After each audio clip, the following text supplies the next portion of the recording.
Hi, I'm Eric Siegel with ericstrains.com, and today we're going to be taking a look at a model of a very popular locomotive.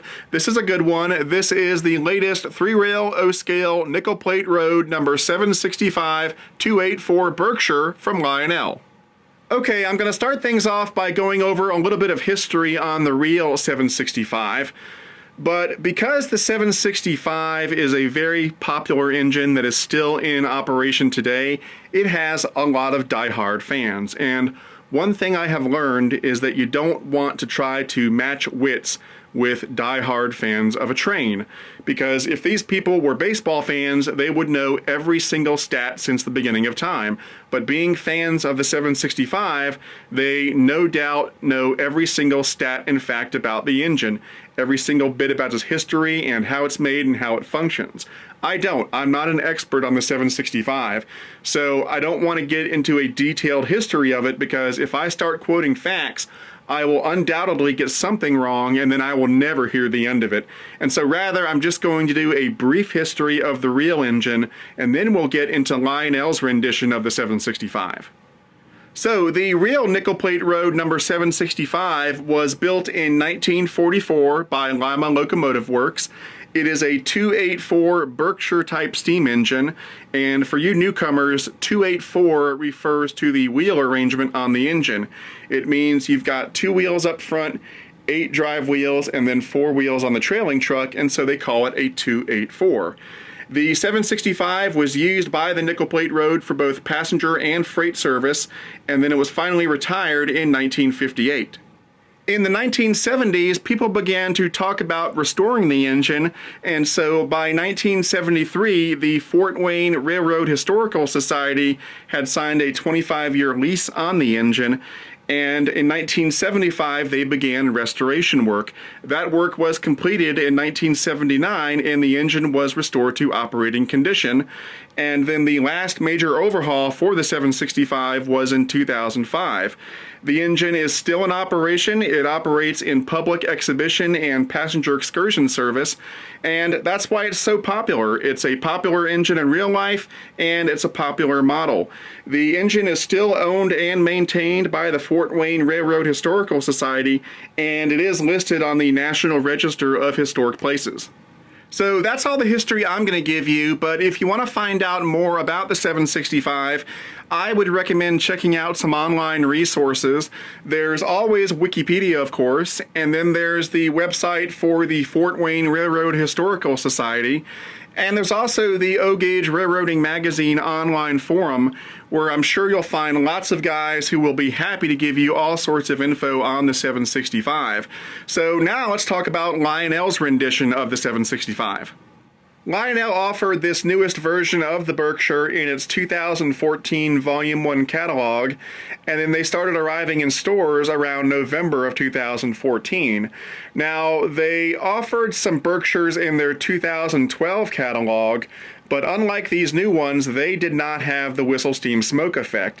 And so I'm really glad that I held off on ordering a Berkshire until Lionel brought back the whistle steam smoke effect. Now, for these new Berkshires, they're offering them in 4 different road names. There's the nickel plate road 765 that you see here. They've also got the famous Pierre Marquette 1225, and then they've also got an Erie version and a C&O version as well. Let's go over some quick stats and facts on this model. The combined length of the engine and the tender is right at 26.5 inches. The engine weighs 7 pounds 10 ounces, and the tender weighs 4 pounds, so that gives you a combined weight of 11 pounds 10 ounces. This engine has quite a bit of pulling power. It's got 3 pounds 14 ounces of pulling power, and the minimum curve needed to operate this engine is 0.54. Under the hood, the engine is powered by one large flywheel motor. There's also a fan-driven smoke unit for the smokestack and a second fan-driven smoke unit for the whistle steam smoke effect. Back in the tender, we've got the electronics packages for the legacy control system as well as legacy rail sounds.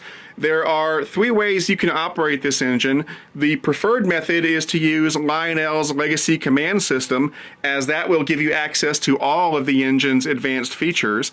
But you can also run the engine with Lionel's classic TMCC command system, or you can run the engine conventionally with just a transformer and some track. This model is loaded with all sorts of nice details and features, so now let's go in for a closer look.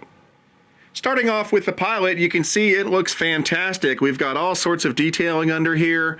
There's some hand-painted detailing on the hose here, and then there's a separately applied coupler cut bar, some separately applied metal handrails on the steps here, some great detailing on the cylinders back here.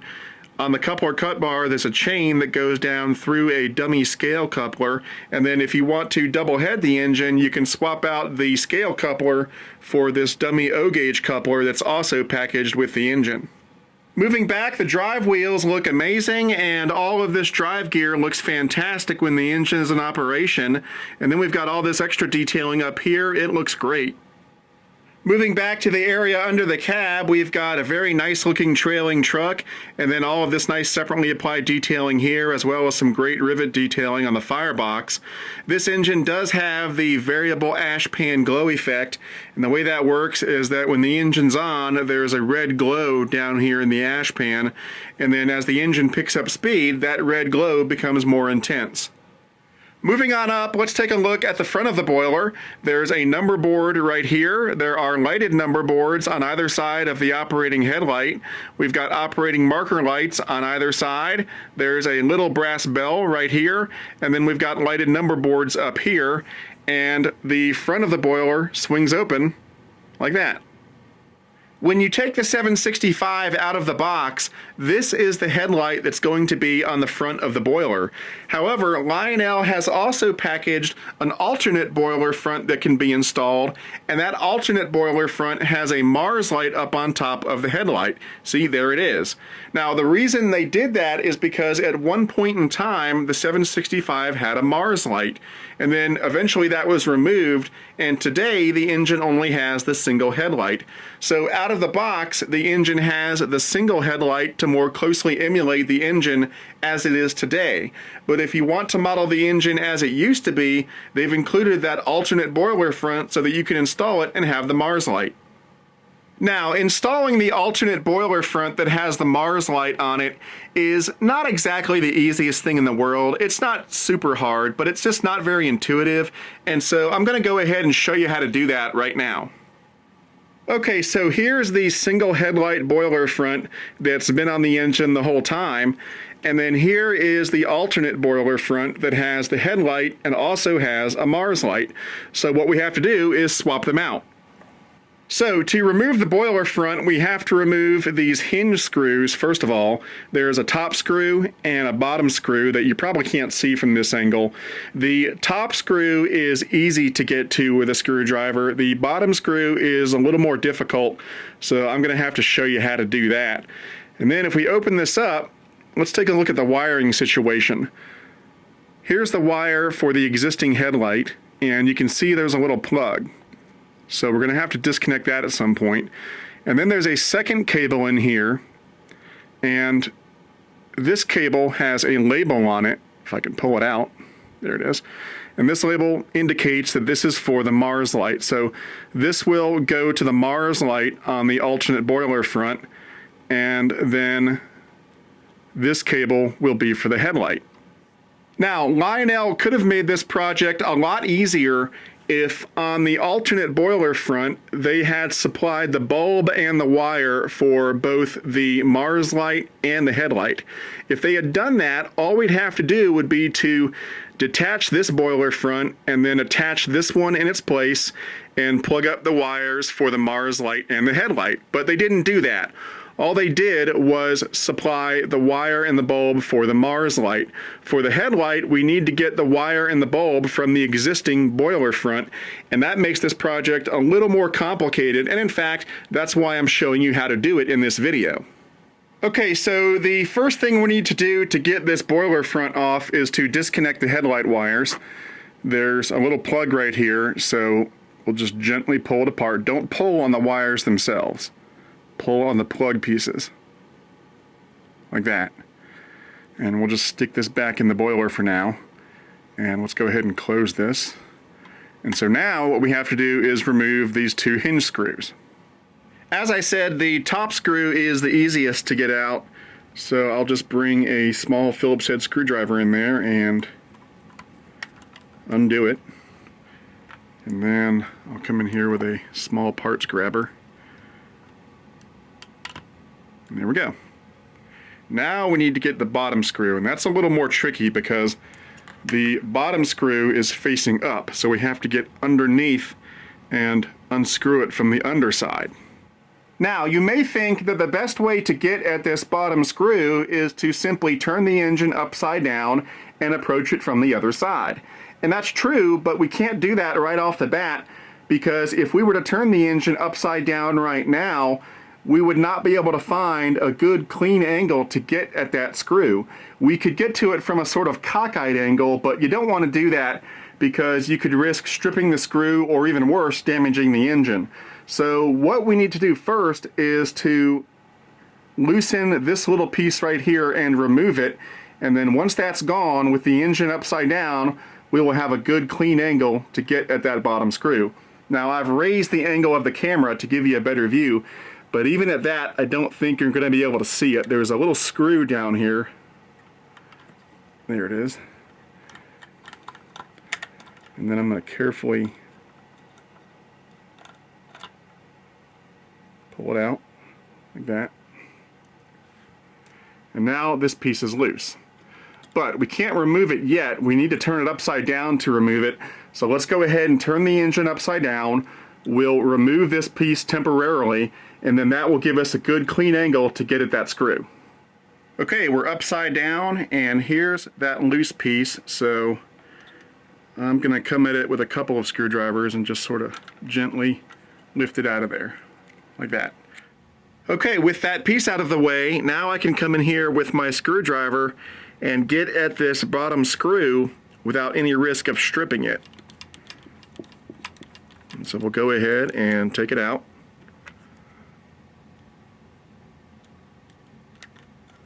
Like that. With both of the screws gone, we can now detach the boiler front like that. So now we're going to take this aside, and along with the alternate boiler front, we're going to do a little bit of surgery. So here's the original boiler front and headlight assembly, and here's the alternate boiler front that we're going to install in its place. This one has the Mars light, but as I said, it's only got wiring for the Mars light. It doesn't have the wiring for the headlight. So we're going to have to get the headlight from the original boiler front and transplant it over to this new boiler front, so that in the end we'll have two light bulbs, one for the Mars light and one for the headlight, and then we'll have two sets of wires coming out the back. Now, when it comes to transplanting the headlight, your first instinct may be to pull on these wires and yank the bulb out and then install the bulb into the headlight assembly on the alternate boiler front. But that won't work because the bulb is pretty securely mounted into this headlight assembly, and with the bulb and the shrink tubing and everything, it's simply too big to safely pass through this back hole. So if you yank on the wires, you won't get the bulb out, but what you will do is tear the wires out of the bulb, and then you'll be in a real bind. In fact, I know someone that happened to. He yanked on the wires, tore the wires out of the bulb, and then he ended up having to call Lionel to order a replacement light. So rather than try to remove the light from the headlight assembly, we're going to transplant the entire assembly to the alternate boiler front. So we're going to remove this and then install it over here. The two headlight assemblies are identical, so this will work just fine, and we won't risk damaging the bulb. Okay, so the first thing we need to do is to remove this little white plug from these wires so that the wires will be able to pass through this back hole when we remove the headlight assembly. So if we take a look at the underside of the plug, you'll see that there are a couple of tabs here. And if we lift up on these tabs, it will allow the metal connectors that the wires are soldered to slide out of the plug. Now, the order of the wires is important. The white is here and the black is here, and we don't want to get that mixed up when we put this thing back together. So right here, I've taken a Sharpie marker and I've marked the black side with the black Sharpie marker so that when I put this back together, I'll know that black goes on this side and white goes on this side. So anyway, I'm going to lift up on these tabs with an X-Acto knife.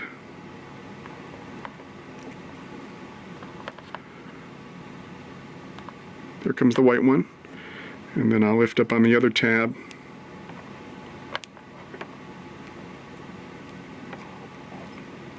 And then there comes the black one. So we'll set this plug aside. And now we can focus on removing the headlight assembly from this boiler front. Okay, so I'll take my Phillips head screwdriver, and there's a screw here on the back of the boiler front. And I'm going to take that out, and this little metal plate will come with it. And we'll just set those aside. And now the headlight assembly comes right off, and there come the wires. And there we go. Okay, I've set all those pieces aside for the moment, and now we're going to work on the alternate boiler front. We're going to do the same thing we just did on the other boiler front. We'll take out the back screw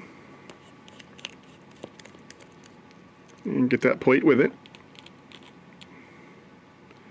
And we'll take off this headlight assembly. So now we're ready to install the headlight assembly from the other boiler front along with the bulb that's inside of it. Okay, so here is the other headlight assembly, and I'm going to take these wires and thread them through this hole in the front like that, and then gently push the headlight assembly into place on the boiler front like that. And now on the back side we can reinstall that plate and the screw. So we'll just take that,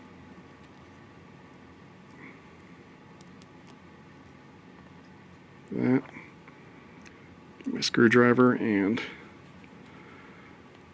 there we go. So now all we have to do is reattach the white plug to the end of these two wires. Take the black wire and snap him back in place. There he goes. And now the white wire goes in the remaining slot. See if I can get him in there. There we go. And there we go. So the transplant surgery is done, but before we stick this back on the engine, let's do a little cleanup work. Here's the other boiler front that we took off, so I'm going to take the other headlight assembly and install it on this boiler front so that we don't lose track of it.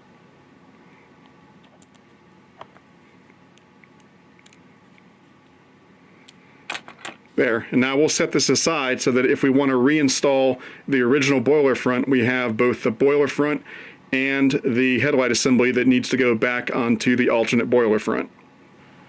Okay, we're back at the inverted 765, and we're going to go ahead and attach the alternate boiler front. For now, I'm just going to tuck these wires into the boiler, and then the last thing we do will be to attach the wires. Okay, we've got it in place. So now I'm going to come through with my small parts grabber and drop the screw into the hinge.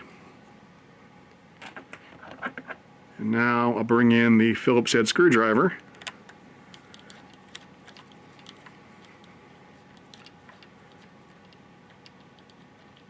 And there we go. Okay, before we turn this thing back over to reinstall the screw in the top hinge, we do need to put that piece we took out back in place. So I'm going to drop it in there. It can get a little tricky, but hopefully I'll get it. There we go. And it's just going to kind of hang there loosely, and then when we turn the engine over, we'll secure it in place with that screw. Okay, I'm going to come in with that screw and drop it in like that. Come back with my Phillips head screwdriver and tighten it down.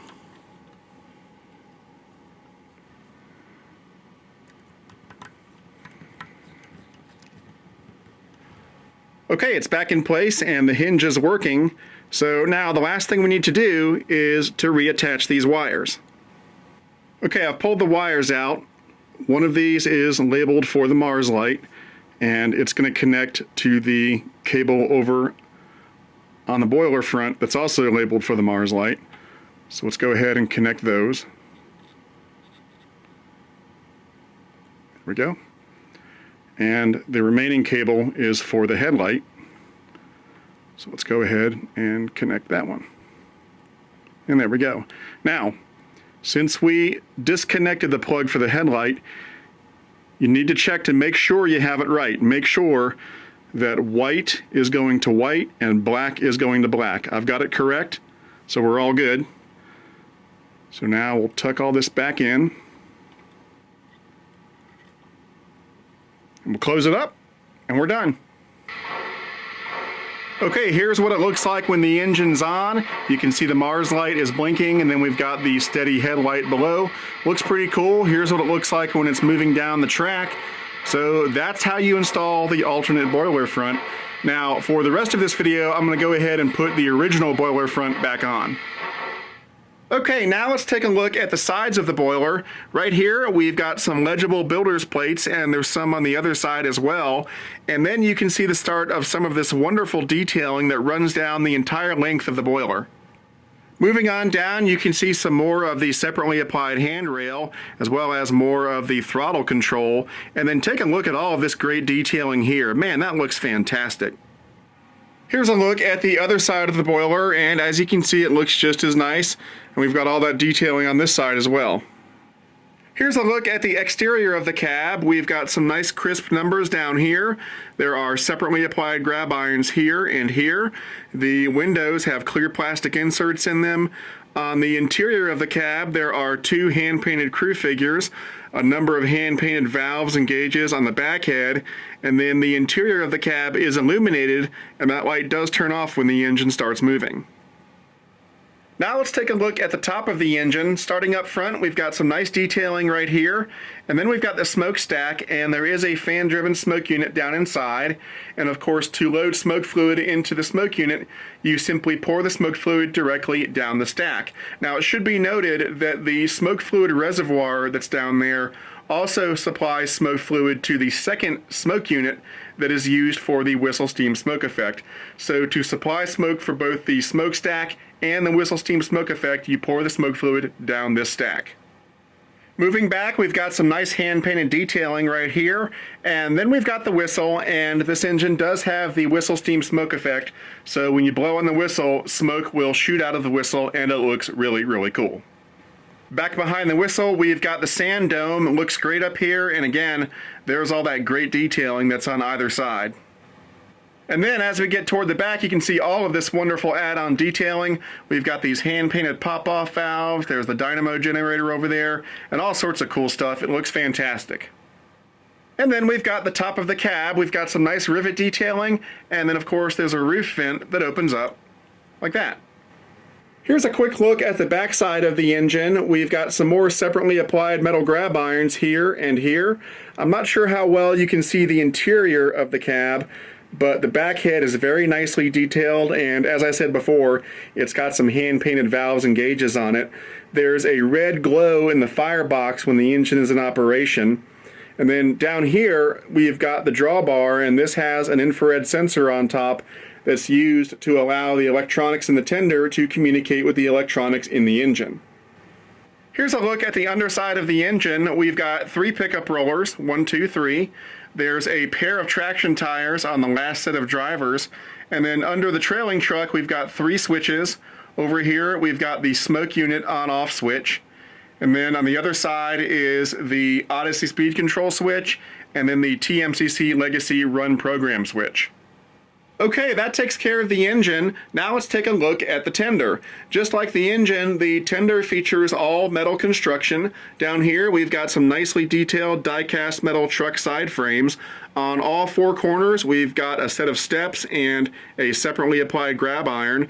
And then right here on the side, we've got some nice rivet detail and some very crisp nickel plate road signage here and here. On the front of the tender, we've got a legible builder's plate right here, some nice casting details all around, and then down here we've got the drawbar that has the other infrared sensor that allows the electronics in the tender to communicate with the electronics in the engine.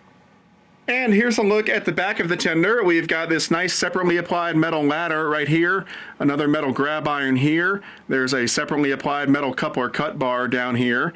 There's an operating headlight right here, a nice crisp 765, and then right here we've got the electrocoupler that can be thrown from the TMCC or legacy remote. If we take a look at the top of the tender, we've got a real coal load up front, and then on the back we've got some nice separately applied handrails, and then we've got these 3 hatches. All 3 hatches open up, and if you open up the third one back here, it reveals the master volume control for the engine. Finally, here's a look at the underside of the tender. There are 2 pickup rollers, 1 per truck. Right here is the infrared sensor that can be read by the Lionel LCS sensor track if you have one. There are 2 speakers down here, 1 here and 1 under this truck. And then we've got some nice little add-on details here. Okay, the last thing we're going to do before we start this thing up is BFIMO, best feature in my opinion. Well, my favorite feature on the 765 is the Crew Talk sound effects. Now, I know a lot of you guys don't care for Crew Talk sounds, but in this case, you may want to make an exception because Lionel had Rich Melvin come in and read for the Crew Talk sounds. Who is Rich Melvin? Well, I first came to know of Rich Melvin through O-Gauge Railroading magazine. He is the publisher of that great magazine. He writes articles from time to time, and he also does a lot of their videos. But more importantly, Rich Melvin is one of the engineers on the real 765. So the fact that Lionel had Rich come in and read the Crew Talk sound effects is super cool. Now, I don't know if Rich is on the other Berkshires that Lionel has put out, but he's on this one, and so for that reason, in my opinion, by a landslide, the best feature is the Crew Talk sound effects.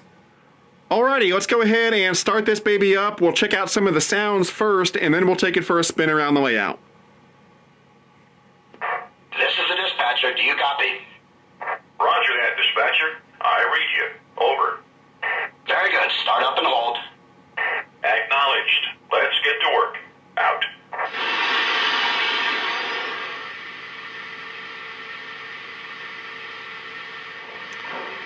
In case you missed it, that was Rich Melvin's voice on the startup sequence, and we'll continue to hear his voice throughout this demonstration. Anyway, let's check out the whistle, and while we're checking it out, you can also take a look at the whistle steam smoke effect.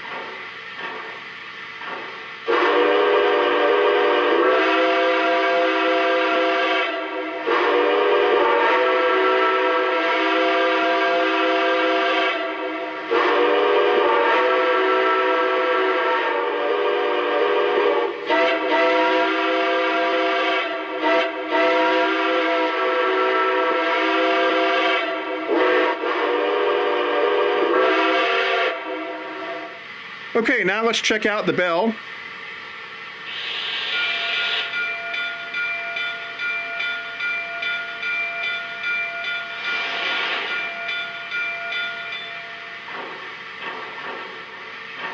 Okay, now let's check out the cylinder steam sound.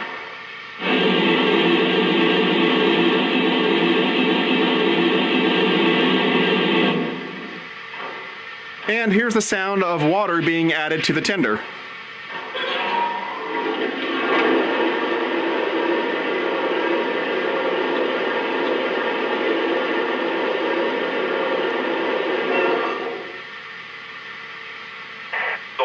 Full. Over. Affirmative. Out. Thanks, Rich. Couldn't have said it better myself. And last of all, let's check out the always controversial Crew Talk sounds. Eric, I don't like Crew Talk sounds. Well, too bad. I'm going to make you listen to them anyway. Dispatcher here. Stand by. Over. Roger that. Let me know when I'm clear. Out. Dispatcher here. Take the green. Over. Thank you, sir. Clear to the outbound. Here we go. Out. Tower, my engine is stopped. The brakes are set. Over. Acknowledged. Welcome back. Out. Dispatcher, you got any more railroad for us? Over. Yep, you have a clear track. Over. That's great. All clear ahead. Out. Dispatcher here. Switch aligned. You're clear inbound. Over. Thank you, sir. All clear inbound. Out. This is the dispatcher. Come to a full stop. Over. Roger. Full stop. Out. Once again, I want to say how cool it is that Lionel brought Rich Melvin in to read the crew talk sequences. It just makes this engine so much more special and unique, and that's why I'm trying to play as many of the crew talk sounds as I can during this review. Okay, I've moved the engine to the upper level on my layout, and we're ready to roll it out. I don't have the exact passenger cars that they typically run with the 765, so instead I've simply put together some random passenger cars that I do have. Anyway, let's move it out.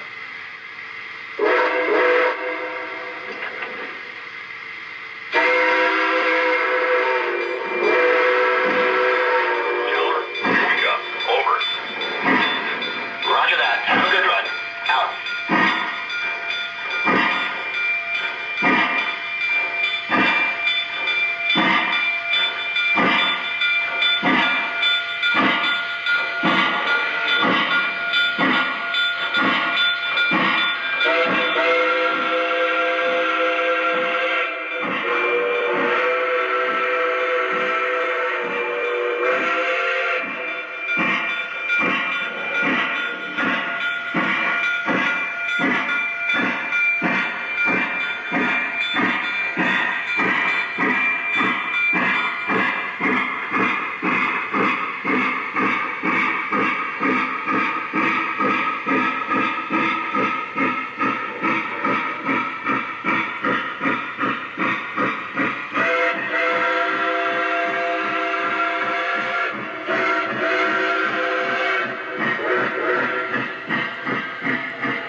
Okay, that about wraps it up for this review. This is an absolutely gorgeous model that I'm happy to own, and as I said, for hardcore fans of the real 765, if you're going to be a rivet counter, you will probably find a few imperfections in this model.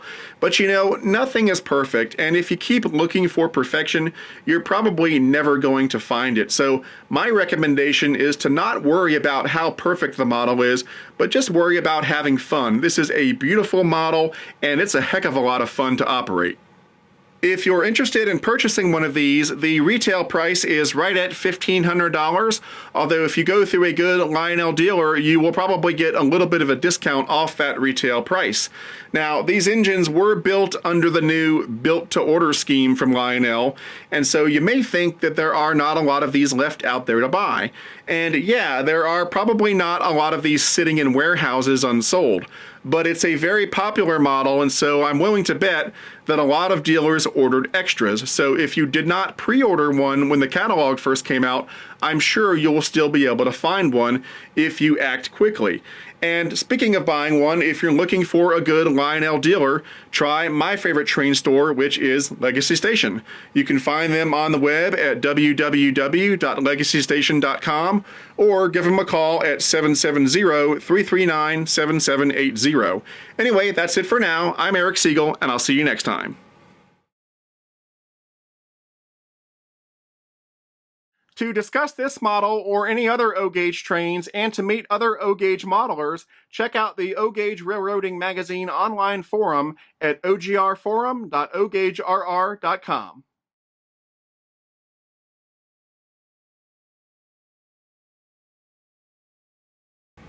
With both of those screws gone, we can now detach the boiler front like that.